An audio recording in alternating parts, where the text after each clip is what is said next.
it's not feminazism, which is why the title of my article is The Jewish Roots of Femi-Communism, because this is a completely Marxist communist invention, and divorce actually was really pushed by the Marxists, because what better way to dismantle, private resistance? The family is basically a locus of resistance and individual thought and loyalties that have nothing to do with the government. And so the first thing you want to do if you want to create communism is get kids into government-run schools, get them away from their parents, get them away from their families, break up marriages, turn everybody into an individual cog in the great government-run machine. It's just pure communism. I think I appreciate what you said about if we're going to have national revival, we've got to disentangle. We've got to go back to some of these major liberal, Jewish supremacist, Marxist premises, and premises of compromise in the church also, which have made possible this great decline in morality. It's not just, I think I mentioned this in the previous Bible study, it's not just a matter of preaching the gospel more vehemently than ever. There's major social engineering here. Yeah, there is. Back at least a century. Yeah. And we're talking about Femi-Communism. Well, where did communism come from? Where did the Frankfurt School come from? Yeah.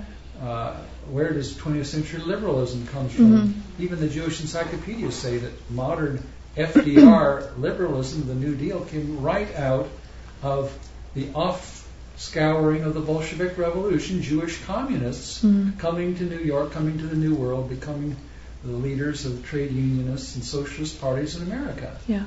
And so, uncomfortable as it is for evangelicals, we have to take a searchlight and go into the inner bowels of this great beast that is devouring us, and really ask some very, very sincere and painful questions about what is the source of the corruption of modern society and civilization. And if we can do that, then we have a possibility of sustaining a revival based not just on John 3:16, but based on a wide variety of truths, great truths and realities that have been trampled underfoot. Yeah. Well, truth has to be applied, and in this area, we have to know, for God so loved the world means, for God so loved the world enough to give us families and fathers that are people that are bound together for life in pair bonds, sacred vows to their children and to each other to remain united for life. For God so loved the world. That's why He gave us that. If we don't ever finish the sentence and we're just repeating pablums, then we're not giving any weight and force to the good news, which truly is good. And like you're saying, absolutely, we have to understand that.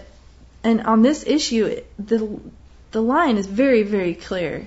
Second wave feminism was directly inspired by Jewish Marxism, and launched its movement as a way to re-engineer society. And they're very, very frank about it. And the research is not, it's not great and it's not murky.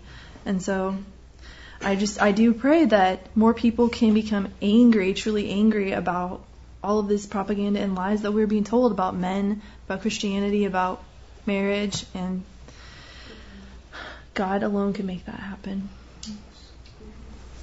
You sort of touched on it a little bit, but it's really it's no surprise to me to see the divorce rates in the church, because it's totally reflective of their attitude towards God and their spiritual state. And so, as you say, the revival has to start within the heart of each Christian to take seriously their vows to their wives and to God. Right. And if they're not taking their vows seriously with God, they're not going to take their vows seriously with their spouse. Right.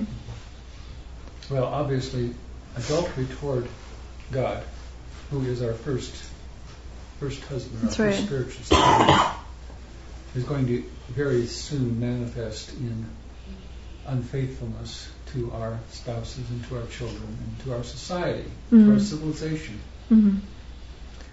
Yeah, my heart was just breaking talking to this young woman that I spoke about in the beginning, because I could just see how she's absorbed these lies about what her life should be exciting and romantic and adventurous, and she was just being swept along on this temptation from Satan.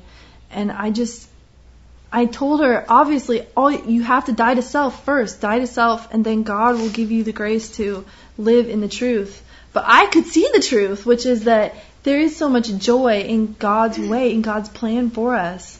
I mean, knowing that you are bound to that person for life does affect you and your marriage. It gives you so much more incentive to cooperate and to act in love and make it good.